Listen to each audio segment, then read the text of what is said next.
Megint jobban fúr. Változik, ugye? Hol jobban fúr.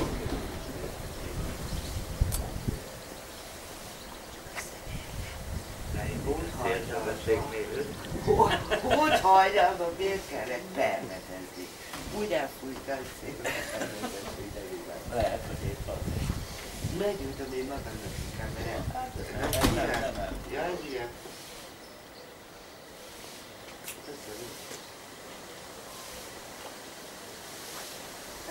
Azt körbeértem. Igen.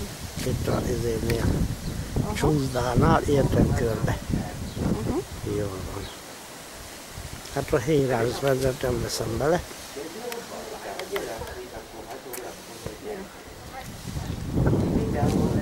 Nagyon szép különben.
Nagyon hangulatos.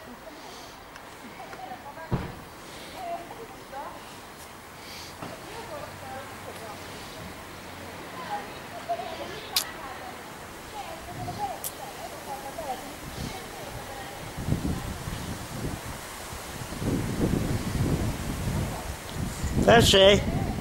Mindjárt.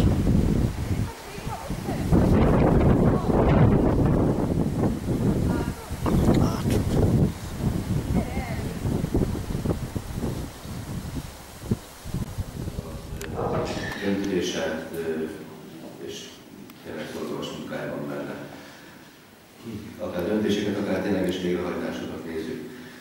De nem erről akartam beszélni, hanem csak szoktam köszönteni, ha lehetőségem van rá, így együtt is az élőket, és most amiatt külön kérte Mesteres urat, hogy mindenképpen szeretném így egyben is köszönteni a Hajdúvidék Ékház-megyéből jövőket.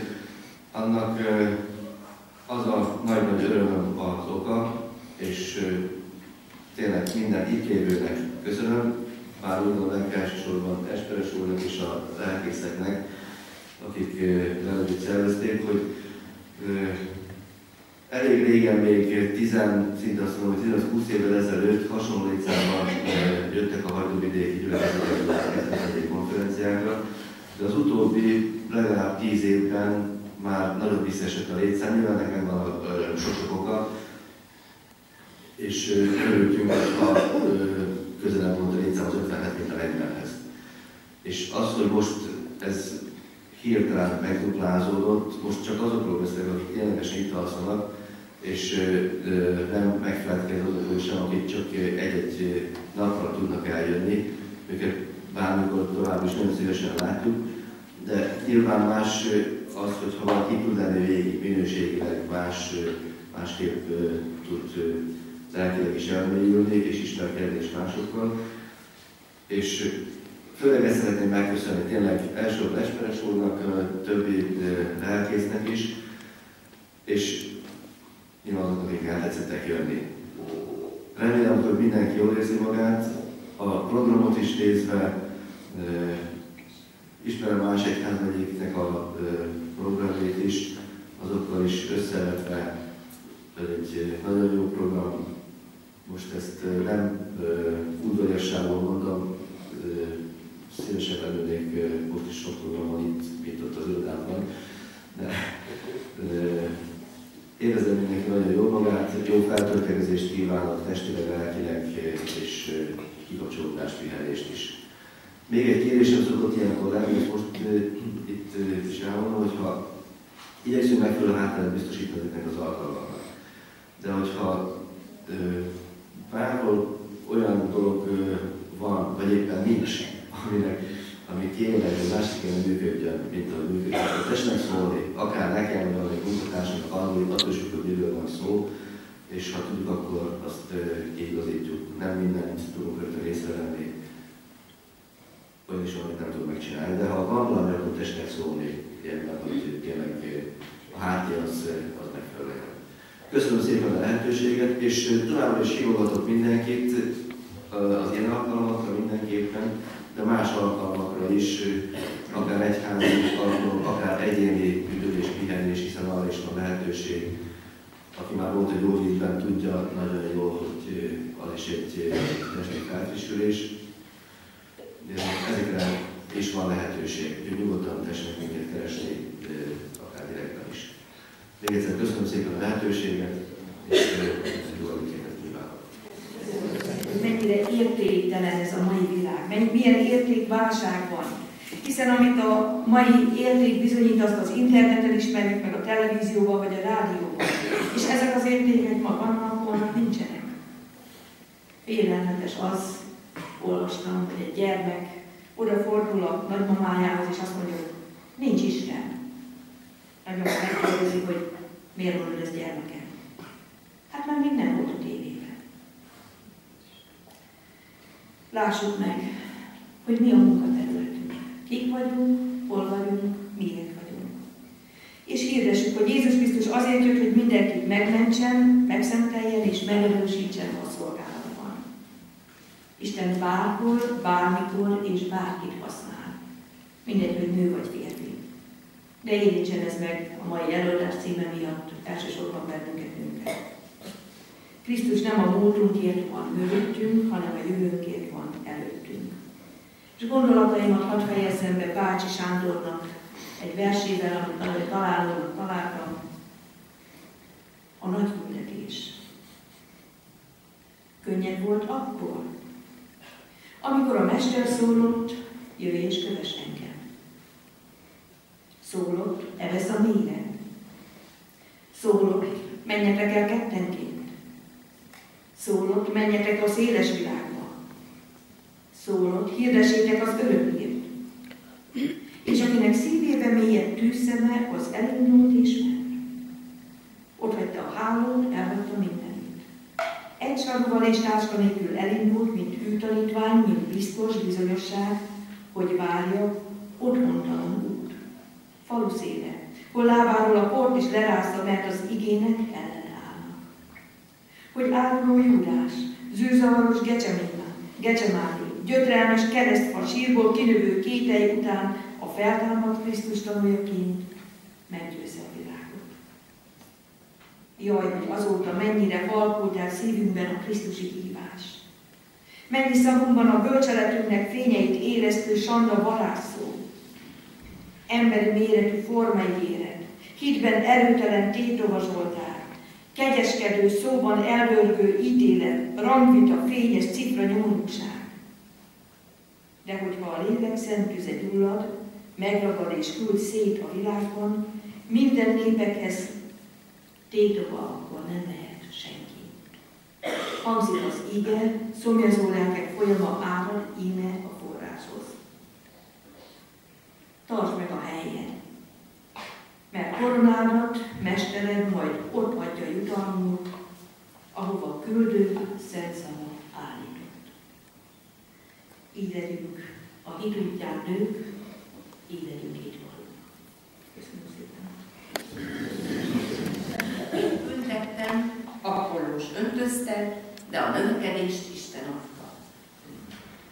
A pedagógus pedagógus arra törekszik, hogy minél több pozitív hatást közvetítsen, amelyek segítik a gyermekeket a környező világ számtalan irányból rájuk zúduló negatív hatásainak kivédésére. A keresztény pedagógusnak az a feladata, hogy a keresztény értékrendet felmutassa, vonzóvá tegye, sőt, elfogadtassa a gyerekekkel. A tanítást a keresztény pedagógus egész ember igényülő szolgálatnak tekinti. Szolgálni pedig csak azt tud, akinek oka van a hálaadásra, örvendezésre. Ez a belső öröm a szolgálat oka, melyben Isten kegyelméből részesül. Ez a szolgálat úgy indul, mint folyóvíz, amelynek nem célja van először, hanem forrása. Kívánatos, hogy az egyházi óvodák, iskolák egyféle értékmegőrző helyek legyenek, védelmet, biztonságot nyújtó szigetek, amelyek belső atmoszférájukkal igyekeznek kivédeni a külvilág káros hatásait. A Teremtő Isten a legnagyobb értéket saját képmását bízta ránk pedagógusokra, és számon kéri tőlünk a ránk bízottak iránti hűségünket. Csak úgy tudjuk ellátni ezt a felelős szolgálatot, ha azzal a krisztusi szeretettel szeretjük a gyermekeket, amellyel Krisztus is szeret minket. A gyerekek helyzetét, problémáját csak akkor tudjuk igazán átérezni, ha kellő empátiával rendelkezünk, és megértjük a gyerekek cselekedeteinek mozgatórugóját. Ha szeretettel és megértéssel közelítünk a gyermekek felé, nagyobb eredményt érhetünk el. A keresztény értékrendhez szorosan kapcsolódik a rend és a fegyelem fogalma, a szigor pedig a féltő szeretet része. Ennek a szeretetnek áldásos hatására napjainkban talán még égetőbb szükség van, mint bármikor, mert az utóbbi időben a nevelés az ellehetetlenülés állapotába került. A helyzet ahhoz hasonló, mintha a tanulóknak jogaik, a pedagógusoknak csak kötelezettségeik lennének. A pedagógus kezéből minden fegyelmezési eszközt kivettek. A tanuló személyiségi jogainak sérthetetlensége jogán. A szabadság jegyében mindenki azt teheti, amit akar, csak éppen a pedagógus nem. Ezen a helyzeten változtat az új közlekedési törvény, amelynek egy része szeptembertől már bevezetésre kerül. Milyen legyen a református pedagógus lelkülete? Honnan merítsen erőt a szolgálathoz? A kiinduló pont továbbra is az lehet, hogy munkáját Istentől való küldetésnek és szolgálatnak tekinti, és ezért Istentől elrendelt helyen akar szolgálni. Ebből ered az összes őt jellemző sajátosság. Ez az önfeláldozó szolgálat nem jelenthet terhet a keresztény pedagógusnak, ellenkezőleg éltető erő, mert ebben látja életének értelmét, és tudja, hogy személye és munkája egyaránt szükséges és fontos, és ez az érzés folyamatosan ontja számára az éltető erőt. Az az igaz tanító, írta Ravasz László, aki tudja, hogy várnak rá, hogy az ő szolgálata önfeláldozása nélkül nem teljes a világ. Biztonságot nyújthat a pedagógusnak maga az egyházi iskola óvoda is.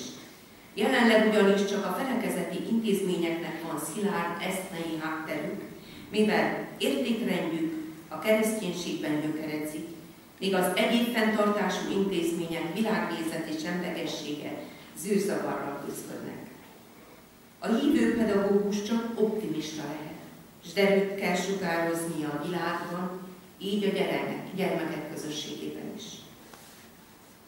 A keresztény pedagógusnak tehát, akitől Isten számon kéri a talentumaival való sárválkodást és hivatásához való bűségét, pedagógiai gyakorlatának érvényesítenie kell a keresztény értékeket. Legfőbb kritérium, hogy szeretet hassá a pedagógus tevékenységének egész területén. Az igészományról szerezhetünk tudomást, amelyek hatásmechanizmusát csak napjainkban tárták fel. Az egyik példa a fügetakasz, amellyel Ézsaiás a király keleményét gyógyította a Királyok második könyve. Ma már tudjuk, hogy a fügében lévő gyümölcscukor serkenti a szövetek újraképződését, a klorofil pedig fertőtlenítő hatású. Sebgyógyításra olajra vagy balzsamkenetet is alkalmaztak, kössétek be balzsammal az ő sebét, hát ha meggyógyul, szintén Jeremiás könyve. A Kis-ázsiai Laodíceában,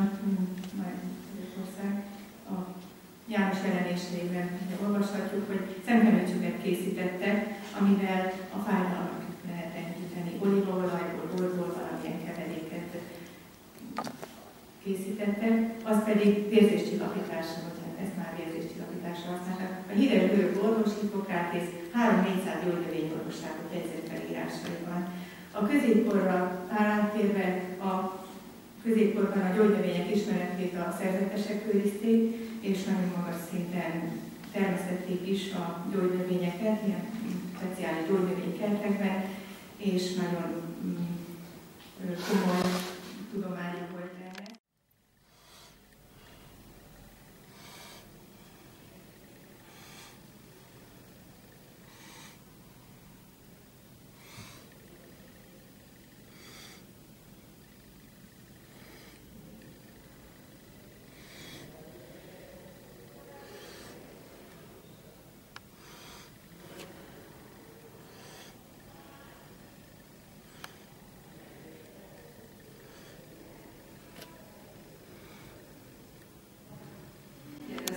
Melyeket? Jézus így felelt. Ezeket. Ne ölj, ne paráználkodj, ne lopj, ne tanúskodj hamisan, tiszteld apádat és anyádat, és szeresd fel a barátodat, mint magadat. Az ifjú erre ezt mondta. Ezt mind megtartottam. Mi fogyatkozás van még bennem? Jézus így válaszolt neki, ha tökéletes akarsz lenni, menj el, add el a vagyonodat, oszd szét a szegényeknek, és kincsed lesz a mennyben, aztán jöjj, és kövess engem. Amikor hallotta az ifjú ezt a beszédet, szomorúan távozott, mert nagy vagyona volt. Jézus pedig ezt mondta tanítványainak, bizony mondom nektek, hogy gazdag ember nehezen megy majd be a mennyek országába. Sőt, azt is mondom nektek, könnyebb a tevének a tűfokán átmenni, mint a gazdagnak az Isten országába bejutni. Amikor meghallották ezt a tanítványok, nagyon megdöbbentek, és így szóltak. Akkor ki üdvözülhet? Jézus rájuk tekintett, és ezt mondta neki, embereknél ez lehetetlen, de Istennél minden lehetséges. Embereknél ez lehetetlen, de Istennél minden lehetséges. Kedves testvéreim, a mai napra, mint azt bizonyára sokan a program alapján megnézték, a reggeli áldozatnak ez a címe adatot. Az ember kérdez, mit tegyek, hogy elnyerjem bármint az örök életet. Mit tegyek, hogy elnyerjem az örök életet. A gazdag ifjú, akit, ahogyan a Szentírásunk gazdag ifjúnak nevezi a felolvasott történetnek a főszereplőjét, ez a gazdag ifjú az emberek egy bizonyos csoportjába tartozik. Ugyanis, ahogyan nagyon-nagyon sokféle szempont szerint lehet az embereket csoportra osztani, úgy én is eljátszottam egy kicsit ezzel a gondolattal, és megnéztem, hogy hogyan lehet a kérdésekkel való viszonyulásunkban csoportokra osztani az embereket. Tulajdonképpen két nagy csoport van. Vannak, akik kérdeznek, és vannak, akik nem. És azon belül, akik nem kérdeznek, azon belül is van két csoport. Hát lehet, hogy több is, de én kettőt találtam. Vannak, akik azért nem kérdeznek, mert úgy gondolják, hogy mindent tudnak. Sőt, mindent sokkal jobban tudnak, mint mások. Nem is feltételezik, hogy tanulhatnának bárkitől. Nem is gondolnak arra, hogy esetleg más emberek véleménye egy kicsit változtathatna a saját véleményükön. Nem kérdeznek, mert biztosak magukban. Vannak, akik azért nem kérdeznek, még mindig ebben a csoportban vagyunk, akik nem kérdeznek. Vannak, akik azért nem kérdeznek, mert félnek a választól. Meg vannak arról győződve, hogy lehet, hogy nem azt a választ kapják, amit ők szeretni hallanának. Azokat az embereket, tehát, akik nem ebbe a két csoportba tartoznak, akik nem kérdeznek, hanem abba, akik mernek kérdezni, azokat az embereket is talán két csoportba lehet osztani. Vannak, akik kérdeznek, de nem várnak választ. Talán mindannyian találkoztunk már azzal a fájdalmas érzéssel, amikor valaki oda vetett egy hogy vagy kérdés, de nem volt rá kíváncsi. Vagy sietett tovább, vagy a saját gondolatait kezdte elmondani. Van, aki kérdez, de nem vár választ. És vannak, akik kérdeznek, és várják is a választ. Akik megvárják, meghallják a választ, és azután a válasz alapján talán az életük elkezd megváltozni. Talán valami változás áll be az életükbe. Talán elkezdenek gyógyulni a kapcsolatai. Elkezd megváltozni egy férj és feleség kapcsolat. Elkezd megváltozni egy szülő-gyermek kapcsolat.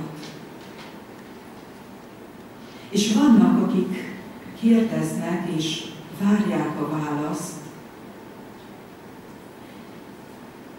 de ha nem az a válasz érkezik, amit szeretnének hallani, akkor nem kockáztatnak semmit, és változtatás nélkül folytatják az életüket. Úgy gondolom, hogy a gazdag ifjú ebbe a csoportba tartozik. Volt kérdése. Kérdezett. Várta a választ.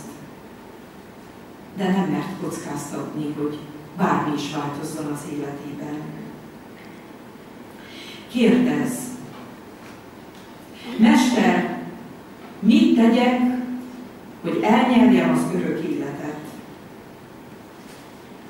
Ez a kérdésben szereplő örök élet, ez még nem az a keresztény felfogás szerinti örök boldogság, amit már Jézus hozott el, amire Jézus utal, hanem ez a zsidó felfogásban meglévő eljövendő világnak a képe. Az örök élet egy bekövetkezendő, eljövendő világ, az Isten országa, amit csak úgy lehet megszerezni az ószövetségi felfogás szerint, ha az ember megtartja a parancsolatokat. Erre utal Jézus válasza is. Tartsd meg a parancsolatokat. Hát ragyog a nap, és ő özönvízről beszél. Egyetlen felhő sincs az égen. És ő ítéletről beszél. Noé kiállta ezt a próbát, és a fiai is. A második. Noé hitpróbája bizonyságtétel is volt. Prédikátor volt a maga módján, akik szavak nélkül puszta létével és szorgalmas munkájával naponként, hogy építették a bárkát, úgy, ahogy Isten azt előírta, tehát nem a maga feje után, hanem hogy Isten meghatározta, hogy milyen hosszú legyen, milyen széles legyen, hány emeletet kell építeni, És ez önmagában, ez a hűséges munka, engedelmesség, igehirdetés volt. Bár mi is lennénk ilyen igehirdetők, akik nem csak a szánkkal, vagy ítélőszóval, hanem életünkkel és magatartásunkkal is figyelmeztetnénk másokat. És Noé cselekedete megmentő cselekedet volt. Tehát így írja a zsidókhoz írt levél írója, hogy a háza népe megmentésére bárkát épített. Amikor az özönvíz ítélet ideje elérkezett, övéi vele együtt bemehettek a bárkába. Megőrzött hite és türelme ekkor nyerte el a jutalmát. És nem udvariasság szerint vonultak be, hanem először ment Noé, akkor ment a felesége, ez volt a természetes, és ment a 3 fiú és a 3 menny. Így volt a parancs, hogy menj be te, és egész házad népe a bárkában. Én úgy gondolom, hogy nekünk sokszor az a bajunk, amikor udvariasságból azt mondjuk, hogy hát ha még a másik nem lép, addig én csak nem fogok elébe lépni. Menj be te, és egész házad népe a bárkába, erre majd a legvégén a summázásban még vissza szeretnék térni gondolat erejéig. A második, amit kiválasztottam, Ábrahám. Kronológiai sorrendben Noé után élt, a hívők atyának tartjuk őt. Tehát őróla jegyzi fel a Biblia először, hogy hit Ábrahám az Istennek, és ezt az hitet Isten igazságul tulajdonította neki. 3 nehéz feladatot teljesített Ábrahám hitáltal. Hitáltal vitte végbe a nehéz szakítást a régi lakóhelyével. Nem volt könnyű. Azt szokták mondani a magyar közmondásban, hogy az üvegfát nehéz átültetni, mert megsimli. Én nem tudom, hogy mit mondanánk mi most, 60 felett és 70 felé járó emberek, magamat is belevéve, hogy menj el onnan a te rokonságod közül, a megszokott helyről, és menj oda az új helyre, amit mutatok neked. A hazájától való önkéntes elszakadás nem volt kis dolog. Olyan kötelékeket szakított el Ábrahám, amelyek igen erősek voltak. Hiszen sokszor még a tárgyhoz is annyira hozzánövünk, a dombokhoz, a erdőkhöz, az udvarunkhoz, nem beszélve a személyekhez, akik ott élnek azon a részen.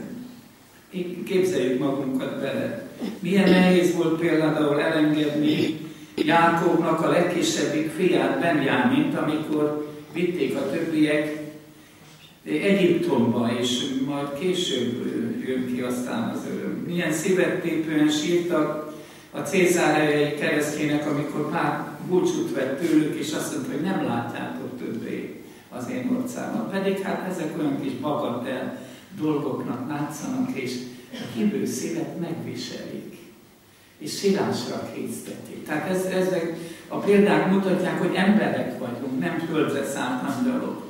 Csak a hitnek van ereje az elváláshoz. És akkor a legnagyobb elválásról, amikor szeretteinket elveszítjük, hadd idézzek a 401. énekünk 5. verséből, hogy elválni kedvesinktől fájdalmas és nehéz, de szívem szent reménnyel a jövendőbe néz, Jézus én bizodalmam, hiszem, hogy egy napon szerettémet a mennyben újra megláthatom. Aztán ha Ábrahám példáját nézzük, ahogy a hit útján jár, a hit vállalja nélkülözéseket is. Tehát bizonyos gazdagságról le kell mondani, amiről a nagytiszteletű asszony is beszélt az áhítatban a gazdaikő példája folytán, hogy szomorúan ment el Jézustól, mert sok vagyona volt. Káldeában Ábrahám gazdag pásztor fejedelem volt. A hit vitte rá, hogy jövevény legyen az ígéret, és a sátor, földjén, és sátorban lakjon vándor módjára. Ez sok nélkülözéssel jár. Pál apostollal is mennyi nélkülözést látunk, ahogy jár az úton, fel is sorolja, most nem akarom ezt, hogy hányszor veszőzték meg, hányszor volt hajótörésben, és nem beszélve, hogy hordozta magában azt a törést, ami maga a betegség volt. És amikor a missziói munkáját végezte Pál, akkor is vagy forró égő alatt vezetett a missziói útja, vagy jéghideg klímába került, azért az a 3 missziói út, ami be van rajzolva a bibliai térképben, nem a egyszerű volt. És ezt végigjárta hirdetve az igét. Bármi is segít a hit, ezt is láthatjuk harmadszor Ábrahám életében. Aki Ábrahám történetét olvassanak, feltűnik, hogy az ősatyák milyen sokáig úgy jártak, hogy semmit sem láttak a nekik adott ígéretek beteljesedéséből, mely szerint nagy népé kell lennie. Neki is azt mondta Isten, hogy úgy foglak megállni, mennyi utódod lesz, mint a tengerpartján a fölmegy a homok szemek, vagy mint a csillagok az égen. Hiszen hosszú éveken át nem volt gyermekük. Egész Kánaánt örökségül ígérte neki Isten, és ekközben egy talpalatnyi földet sem mondhatott a magáénak per pillanat. Isten távolról mutatta meg neki a várost, melynek erős fundamentuma van, melynek építője és alkotója Isten, ahogy a 10. versben olvassuk. Ábrahám, a hívők atya türelmesen várta azt az időt, amikor a hit látássá lesz, mint az ő gyermekei járjunk hitének nyomdokain. Isten próbára tette Ábrahám hitét. Áldozd fel a te fiadat, a te egyetlen egyedet, akit szeretsz. Micsoda parancs! Vedd a fiadat, az egyetlen egyedet, tedd oda az oltárra, öld meg és égesd el. Ez lenne a szeretet Istene? Ilyet követel tőlem az én Uram? Egy öreg apától el akarja szakítani egyetlen földi reménységét, szeretett gyermekét, saját kezével ölje meg, ő gyújtsa meg alatta a tüzet, hogy elégjen az oltáron, és mindezt el kellett kendőznie, hogy ne vegye észre a szíve szomorúságát a fia. A mi életünkben is jöhetnek ilyen próbák, hát persze hála Istennek, hogy ezt nem kellett végbevinnie. Tudjuk ugye, hogy mikor az angyal azt mondja, hogy Ábrahám, ne bántsd a te fiadat, mert most már látom, hogy az Isten jobban szereted. A mi életünkben is jöhetnek ilyen próbák, háború, borzalmai, földrengések, katasztrófái, vér, könnyáradat, szegény földünkön. Miért engedi meg Isten ezeket? Sokszor elhangzik a kérdés. Bizony olyan hitpróbák ezek, amikor csak akkor állhatunk meg, ha rólunk is elmondható az, ami Ábrahámról, hogy hitében nem gyengült meg. Ábrahám eltévejedhetett volna Isten igazságosságának és ígéretei valóságának a tekintetében. Hát Isten nem ígérte meg, hogy Izsák utódai annyian lesznek, mint az ég csillaga, és most el akarja venni. És akkor azt mondja, hogy elhitte, hogy feltámadás után is, tehát még akkor sem kételkedett Isten ígéreteiben. Ábrahám egy pillanatig sem kételkedett sem Isten hűségében, sem az ő hatalmában, rendíthetetlenül ragaszkodott Isten ígéretéhez, és ez így hangzik szó szerint, aki Izsáktól származik, azt fogják utódodnak nevezni. A 19. versben így van megírva. Tehát nem, hogy majd valaki lesz, Izsák meghal, és majd Istennek útjai számtalanok, és ő majd máskor már, ő azt mondja, hogy Izsáktól fognak származni azok az utódok, akikkel én nagy népé teszlek téged. Legyünk áldottak hitünkben, mint Ábrahám. És a harmadik nagy alapja a hit hőségről szóló bizonyságtételünknek a Zsidó 11-ben, ez pedig Mózes. Szeretném a 23-tól a 29-ig terjedő szakaszt felolvasni. Hitáltal rejtegették Mózes születése után 3 hónapig szülei, mert látták, hogy szép a gyermek, és nem féltek a király parancsától. Hitáltal tiltakozott Mózes, amikor felnőtt, hogy a fáraó lánya fiának mondják, mert inkább választotta az Isten népével együtt a sanyargatást, mint a bűn ideig óráig való gyönyörűségét. Mivel nagyobb gazdagságnak tartotta Egyiptom kincseinél a Krisztusért való gyalázatot, mert a megjutalmazásra tekintett. Hitáltal hagyta el Egyiptomot, nem félt a király haragjától, hanem kitartott, mint aki látja a láthatatlan. Hitáltal rendelt el a páskát és a vérrel való meghintést, hogy a pusztító ne érintse elsőszülötteiket. Hitáltal keltek át a Vörös-tengeren, mint valami szárazföldön, és mikor azt az egyiptomiak is megpróbálták, elmerültek. Ott kezdődik Mózes élete a szülői házban. Lévi házából származott az édesapja is, és az édesanyja is, tehát akiknek az volt a feladatuk, hogy énekükkel a templomi liturgiában az Istent magasztalták.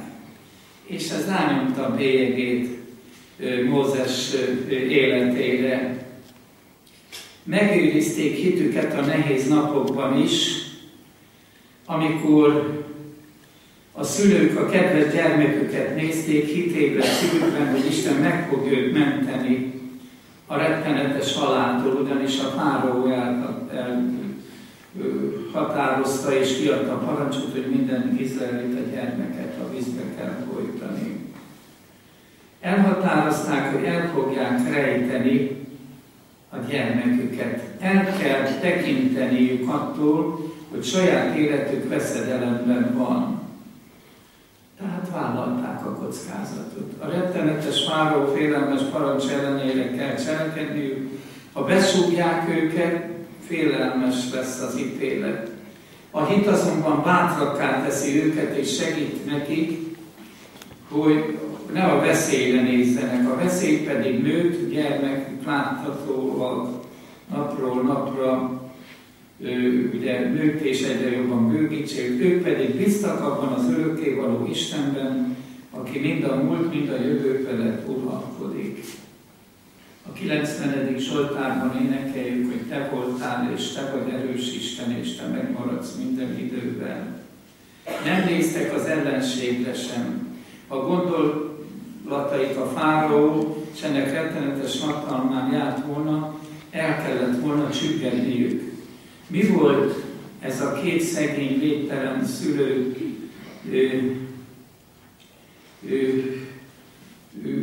birtokosával szemben két tulajdonképpen bárány az oroszlánokkal szemben, így lehetne hasonlattal, hogy két szerény bárány az oroszlán a fáraóból. Ők azonban nem csak a király zsarnokra néznek, hanem atyáik Istenére, aki hitet ébresztett bennük, arra nézve, hogy a gyermeküket meg fogják menteni. És Mózes felnőtt korban, hogy van, hogy van-e hite az embernek, vagy nincs, az abból is megláthatjuk, hogy a szemében mi az értékes és mi az értéktelen. Hitáltal Mózes 3 olyan dolgot tartott értéktelennek, amit a hitetlen emberek igen nagyra becsülnek. Az első, mint a fáraó leányának fogadott, nevelt fia, hercegi cím illette meg, ezrek irigyelték őt is méltóságát. A hit azonban arra indította Mózes, hogy erről a magas címről lemondjon. Lemondott erről. Vannak fiatalok, akik azért riadnak vissza a Jézus követésétől, mert szégyelik. Sokszor buzdítanunk kell magunkat és másokat is az ének szavaival, hogy a keskeny útra térünk, ne rettentsen meg az. A sátán nagyon el tud keseríteni, ami Isten után, Jézus Krisztus után akarunk menni. Mózestől megtanulhatjuk, hogy van értékesebb is, mint az emberek előtt való dicsőség. Aztán másodszor Mózes megvetette a világ élvezetét is. Inkább választotta az Isten népével való együttnyomorást, mint a bűnnek idején való gyönyörűségét. Ki tudná felsorolni azt a sok élvezeti lehetőséget, amely a fiatal herceget a fáraó udvarában csalogatta. Minden rendelkezésére állt, de ez a bűnnel gyönyörűsége volt. Mózes lemondott erről, aztán Mózes megvetette a gazdagságot. Érdekes, hogy mennyire egybecseng a reggeli áhítattal. Gondolom azért a szerkesztő testvérek, Esperes úr és munkatársai nagyon bölcsen határozták meg a konferencia mondani valóját, mert nem csak az előadások következnek egy napból, hanem maga az ige is, amit elhangzik reggel és ma este is az evangelizációkor. Egyiptom kincseinél nagyobb gazdagságnak tartotta Krisztus gyalázatát. Azért arról kevés szó esik, hogy Mózes ugyanolyan messiás váró volt, mint a többi. Hogy amikor azt írja a könyvében, hogy prófétát támasz nektek az Urat, hogy a messiásra gondol. És én nagyon szeretem azokat a bibliai helyeket az Új Szövetségben, amikor Jézus maga magyarázza az Ószövetség beteljesedett igéit, amikor mennek az Emmausi úton, Mózestől kezdve magyarázza az írásokat. De ezért volt nekem ez nagyon kedves a Zsidó 11-ben, hogy a Krisztus gyalázatára. Tehát ő tudta, hogy el fog jönni a nagy messiás, a megváltó, ugyanúgy hitt benne, mint a többi ószövetségi szent, vagy Jobb, aki olyan szépen mondja, hogy én tudom, hogy az én megváltóm él. Mózes előtt a királyi kincstár akkor nyílt meg, amikor akart. Az arany azonban nem tudta elvakítani, mióta hitben Isten örök országának gazdagságát meglátta. Ha hit által megvetjük a világ dicsőségét, élvezeteit és gazdagságát, akkor sok bilincs leesik rólunk. És hit által hagyta el Mózes Egyiptomot. Az akadályok hegyei álltak Izrael Egyiptomból való kiszabadulásának útjában, de Mózes mindezeket legyőzte és elhárította útjából. 3 akadályt kellett legyőznie. Először is azt mondta, hogy Uram, én nehéz ajtó vagyok. És akkor adja mellé Áront, megoldódik ez a kérdés is, menni kell az úton, nincs ellenállás. Legyőzte ezt, és vannak emberek, akik nagy beszédkészségükkel Isten országába, munkájára semmire sem mennek, inkább ártanak. Isten szem a hitre néz. Jézus azt mondja, hogy vesztek erőt, miután a Szentlélek eljön reátok, és úgy lesztek majd nekem tanúi. Aztán a király haragját is le kellett győznie. Már az első találkozásokkor lángoló haraggal kérdezte, kicsoda az Úr, hogy szavára hallgassak. Mózest is megfenyegette, hogy ne gyere többet az én orcám elé, és tudjuk, hogy 10 csapáson át puhította Isten ezt a kemény sarnokot, és kitartott 10 csapáson át Mózes, hogy a küldetését hitáltal teljesítse. Súlyos akadály volt népének a hitetlensége, tehát nem angyalokból állt Izrael népe. Visszavágyott a szívük a húsos fazekak után, és sokszor lázadtak Mózes ellen, már ezt a pusztai vándorlás történetében is olvassuk, hogy azért hívták neki minket, hogy éhen pusztuljunk. Meg lehet szokni tulajdonképpen a rabszolgasságot is, és ezzel is szembe kellett nézni Mózesnek. Ennek ellenére ő Isten által azon volt, hogy minél előbb megszabaduljanak Egyiptomból. Mózes hitáltal rendelte el a páskát és a vérrel való meghintés. Az első páska ünnep Mózes hitből való cselekedete volt, ami aztán évről évre a zsidó húsvétnak volt az alapja. A nép utazó ruhában, cipőben, vándorbokkal a kezében, ugrásra készen ünnepelt az első páskát. Nem volt idő arra se, hogy megvárják, hogy a bedagasztott tészta megkeljen kovásztalan kenyérrel. Ünnepeltek, mert tudták, hogy most már eljött végre az indulás ideje. A pusztító angyal végigvonult Egyiptomon, és elhitték, hogy a bárányvér az meg fogja őket menteni az utolsó éjszaka Egyiptomban. Így is volt. Pál nagyon kedvesen írja az 1 Korintus 5-ben, ami húsvéti bárányunk, Jézus Krisztus megáldoztatott értünk, és vére által mi is megmenekülünk a kárhozattól. És Mózes hitáltal kelt át népével együtt a Vörös tengeren. A hitnek ott is nyit Isten utat, ahol minden út eltorlaszolva látszik. A hitetlenség előtt pedig elzárja Isten az olyan utat is, amely minden simán halad. Így szoktam én ezt mondani, hogy az a vörös tenger, amely Isten népe előtt szabad utat adott ki kettéjé, az Isten népe ellenségének a hullámsírjává. Mózes így ment ezen az úton, a hit védtelenül áll és megmenekül, a hit győzedelmeskedik a nehézségeken és félelmeken át is. Mi is menjünk a hit után a boldog célig. Aztán a hit útján járó férfiak például az Új Szövetségben. Ugye János nekem most nagyon a szívemhez jött, a húsvéti szolgálatokban is előjött az ő alakja, ugyanúgy, mint a Péteré is, és szeretném azt az egy verset idézni a János evangéliumából, ami János apostolra vonatkozik. János evangélium a 20. rész. Azt mondja, együtt futott a kettő, de a másik tanítvány előre futott gyorsabban, mint Péter, és elsőnek ért az sírhoz. Előrehajolt, és látta, hogy ott fekszenek a lepedők, de mégsem ment be.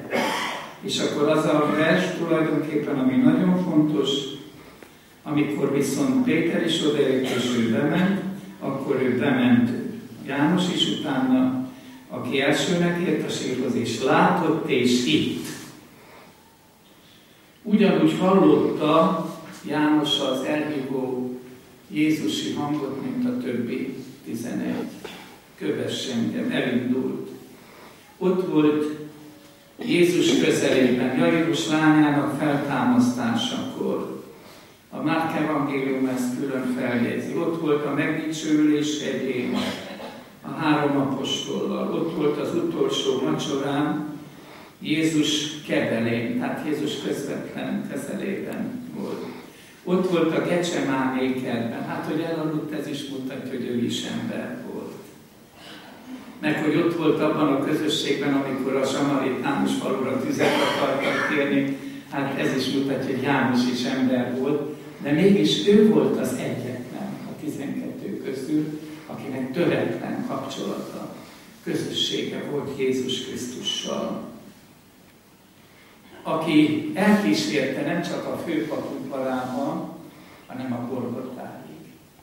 Van egy ilyen kedves vers, amit bizonyára sokan ismernek, hadd idézzek belőle, Uram, neked sokak a Pétered, sokak a napcsütörtök éjszakáig, bár lennék egy csöndes Jánosod, aki nem ígér, nem fogadkozik, de egészen elkísér a Golgotáig.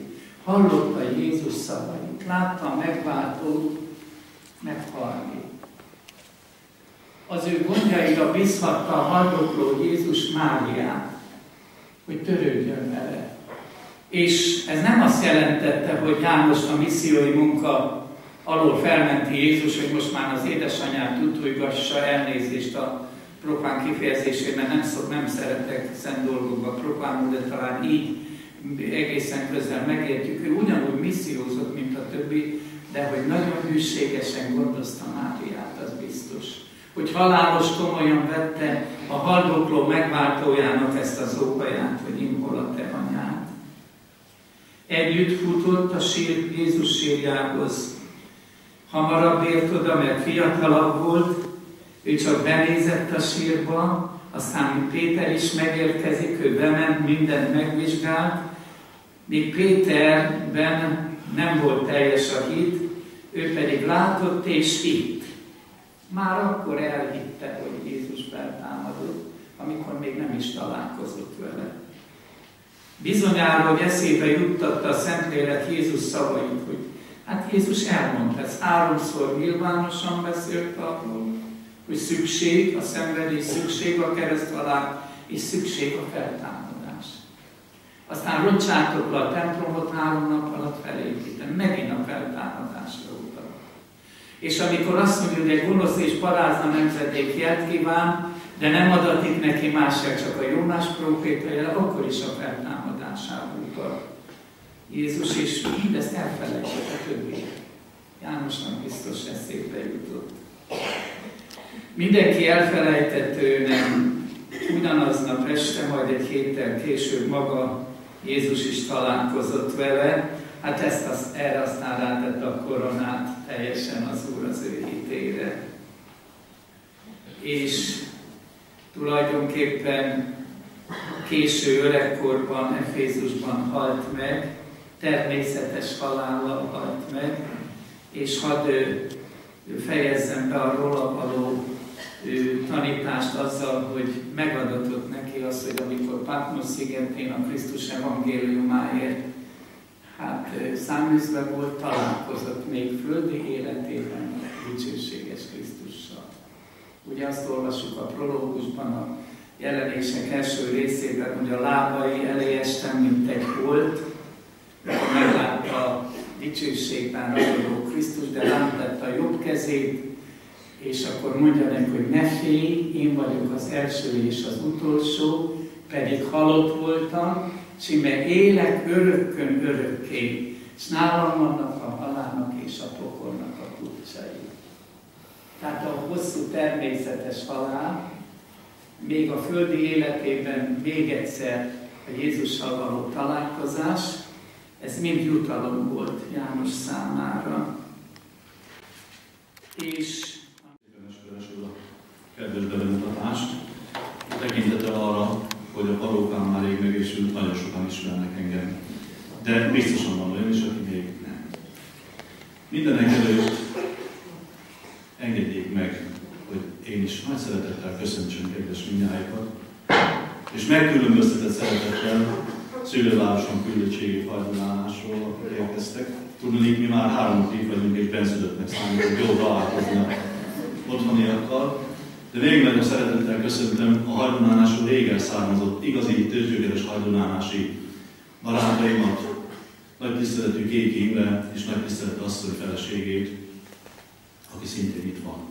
Időközben érkezett meg az áldott emlékű esperesünk Csoma György, esperes úr felesége, akit szintén szeretettel köszöntök innen a téglafal elől. Az előadásom elég érdekes, mondhatnám, az Isten is világi előadó számára teremtette. Tudnélik, az úgynevezett kisköri presbiteri találkozó lényege, hogy azok a presbiterek, akik az egyes gyülekezetekben szolgálnak, ne csak az egyházmegyei közgyűlésen, alkalmanként talán évente csak egyszer találkozzanak, hanem többször is ismerjék meg egymást. Egyrészt személyükben, másfelől a gyülekezet képviseletében, mint a gyülekezet gondjait, bajait hordozó előjárókat.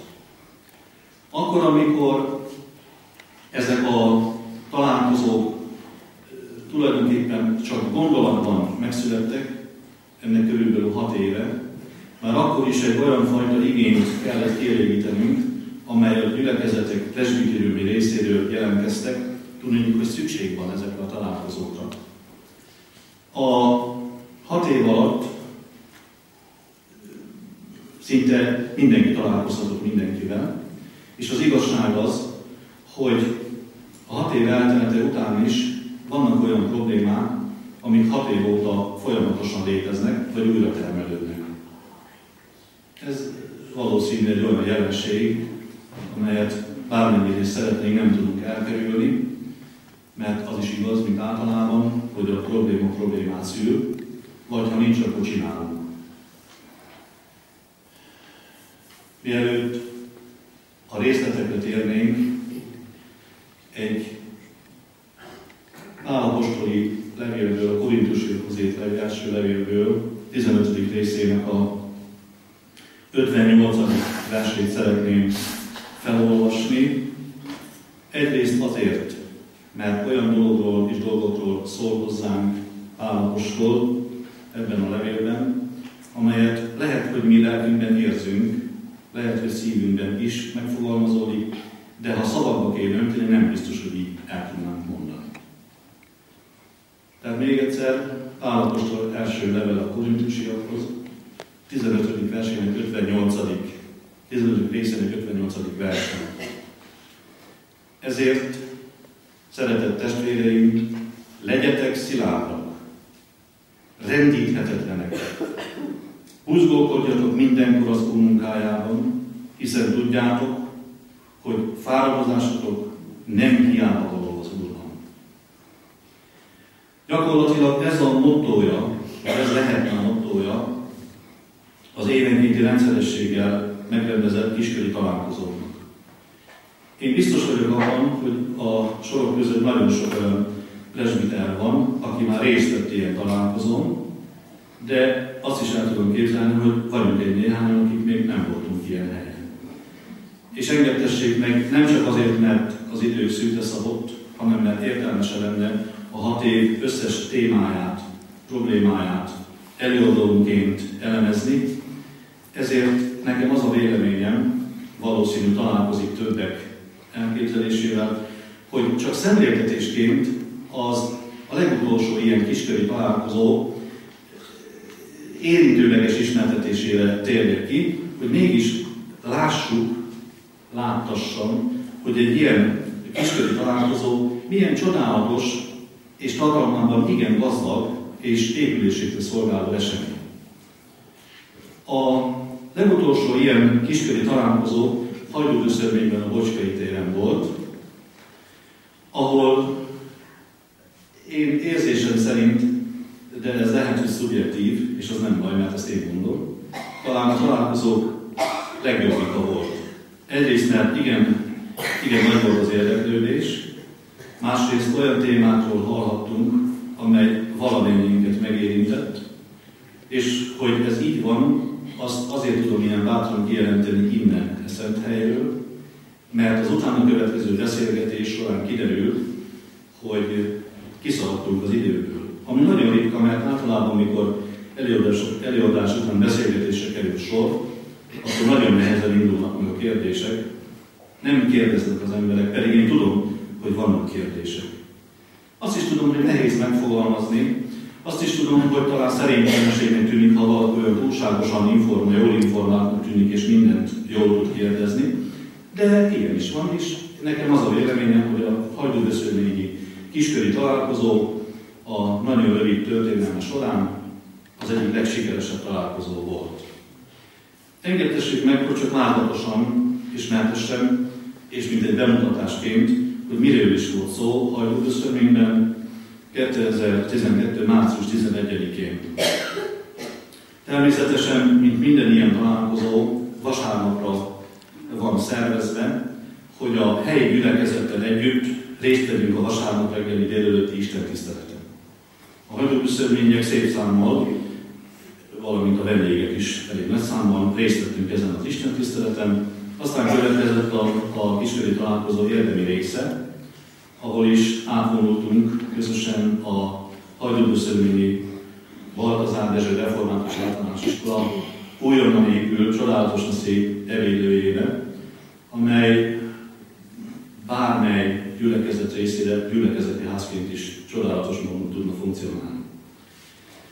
Itt előadásokat hallgattunk meg.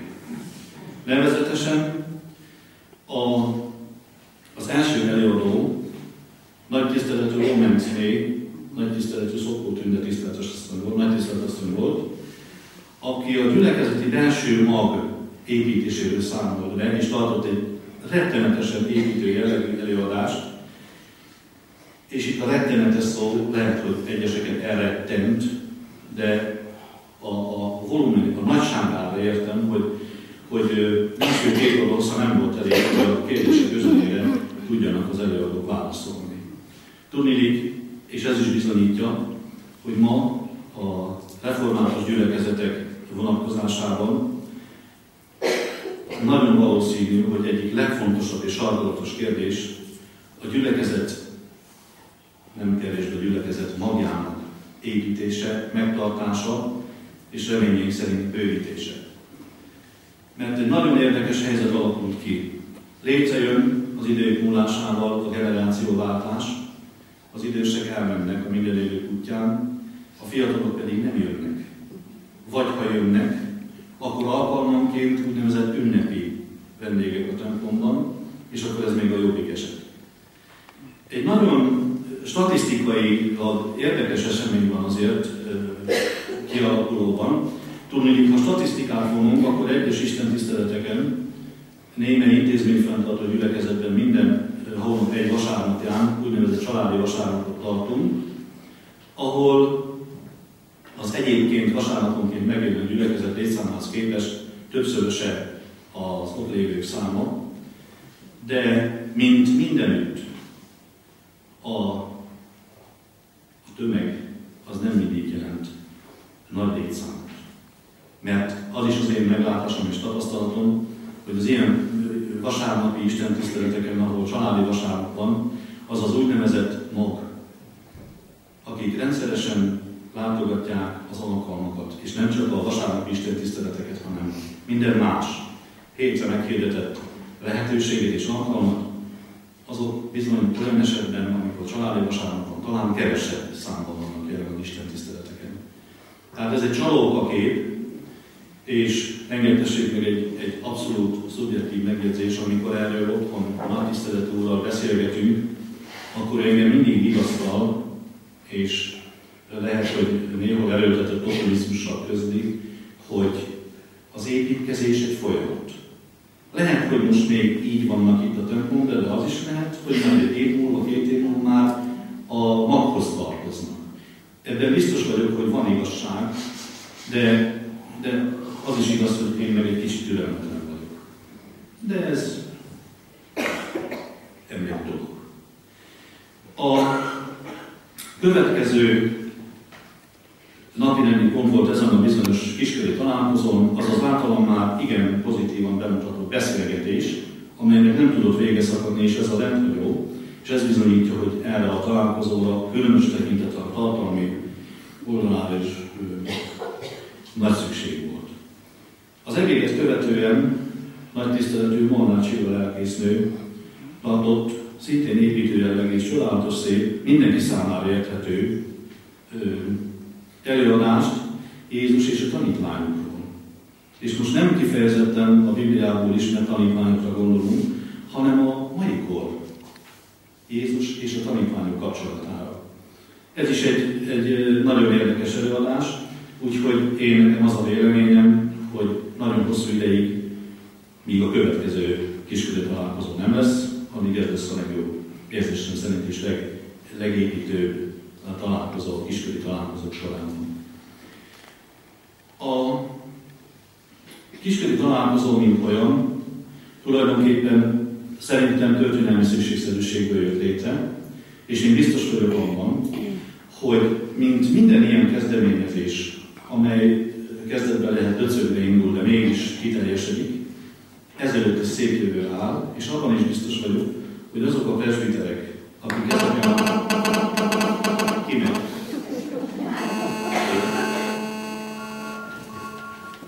Mert nálam is ez a elég a telefonban, hogy nem lehet parancsolni. Biztos vagyok abban, hogy a közeljövőben, de a távolabbi jövőben itt a gyümölcs be fog érni. Be kell, hogy érjen, mert rettenetesen sok munka van, és hát a munkás egyre keresnek. Tehát szükség van a munkás kezekre, a szolgáló atyákra, és ahogy a Gacsányi nagytiszteletű mondja, az atyalányokra, én ezt a szót nem szeretem, de nagyokat lehet idézni szó szerint. Amikor egy ilyen találkozóra készülünk, és az előadás címében is így fogalmazódik, hogy mit jelent a kisköri találkozó, találkozás, akkor az emberben óhatatlanul felidéződnek találkozások. És mint minden találkozást, itt is a várakozást előz meg, és bizonyos elvárások fogalmazódnak meg az emberben. Hogy vajon kikkel fogok találkozni, vajon miről hallunk, vajon milyen olyan dologról hallunk, ami bennünket nagyon érdekel, de eddig még ezt ilyen jelleggel, ilyen típusú konferenciát nem tárgyaltuk meg. És eddig még csalódás nem ért bennünket. Ez is annak köszönhető, hogy akik a programot összeállítják, és hát ez az egyházmegye vezetősége, azok abszolút világosan tisztában vannak a mai reformátusságot érintő és érdeklő kérdésekről és problémákkal. Nagy problémának tartom többek között, ha már felvetődött ez a kérdés, hogy milyen problémákat tárgyalunk ezeken a kisköri konferenciákon. A jelen egyik legnagyobb problémája az a kihívás, amit a magyar állam támaszt az egyházakkal szemben, nevezetesen nagyon sok intézményt, ide nem illő, de mégis ide nagyon jó átpasszol. És azért mondom ezt a szót, mert nagyon sok esetben semmi másról nincs, csak erről. Tehát nem egy lelki megtisztulásról, nem egy felnövés a problémához is, de látni azt, hogy ma óriási szükség van az egyházi nevelésre. Ha nem is tudjuk azt a klasszikus egyházi nevelést megvalósítani, mint annak idején szüleink vagy nagyszüleink kaptak, de mégis többet adunk a legjobb önkormányzati iskola módszeréhez képest. Ahogy tegnap itt megfogalmazódott, hogyha nem is tudjuk elmondani szavakkal, hogy mi is az, amivel több egy iskola, ha semmi más nem tudunk mondani, csak egy szót, hogy más a levegője, ha bemegyünk egy ilyen iskolába. Mert ez már egy nagy szó. Ez már egy nagy szó, mert ez egy kezdeti lépés, erre már lehet építkezni. És attól kezdve minden egyháziskolában végzett gyermekre érvényesen az alapokat, ha megkapja, arra már lehet építkezni. És már csak rajta múlik, meg hát nyilván egy kicsit a családi hátteren is, hogy azon az alapon milyen építmény keletkezik. Tehát, mint mondom, manapság ez a legégető probléma, és szerintem ez is megér majd egy kisköri összejövetelt, hogy valahol egy útmutató kéne arra vonatkozóan, hogy egyes esetekben a város önkormányzatának megkeresésére tudjunk nemet mondani. Tehát tudjunk differenciálni az igazi, a valós, a tényleg igényt kielégítő kéréssel, hogy igen, vegyétek át az egyházat, vagy csak anyagi háttérre, és kidőljük a problémát a legjobbból.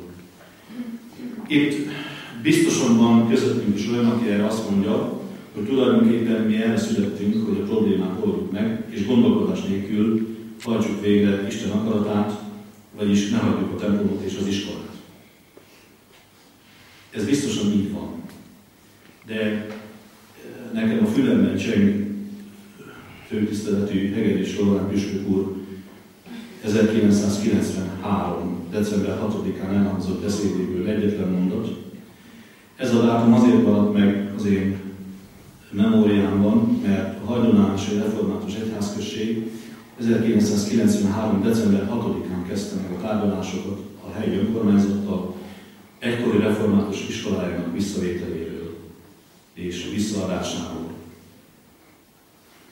A főtiszteletű püspök úr hajdonállásra járván, mikor végighallgatta a egykori általános iskolán tanári karának kétségeit és kérdéseit, akkor már a tanárokkal történt beszélgetés utáni egyházi hivatali beszélgetésen a püspök úr azt mondta, hogy mi reformátusok vagyunk, de hülyék nem. Tehát egy bizonyos pontig el lehet menni, el kell menni, de amikor már az ütközik a józan ésszel, amikor az már ütközik azzal az elvárással, hogy nem minden áron, de mindenképpen folytatnunk kell a hagyományt, akkor ezen ma, ha akkor elgondolkoztunk, most kétszeresen el kell gondolkozni. A kisköri találkozók egyik következő nagyon jó és nagyon hasznos eredménye és értéke, hogy ha találkozunk egymással, akkor egyfajta olyan jó érzést tölt el bennünket, ami csak azzal hasonlítható össze, amikor valaki eltéved, és végre ismerőssel, szeretteivel találkozik.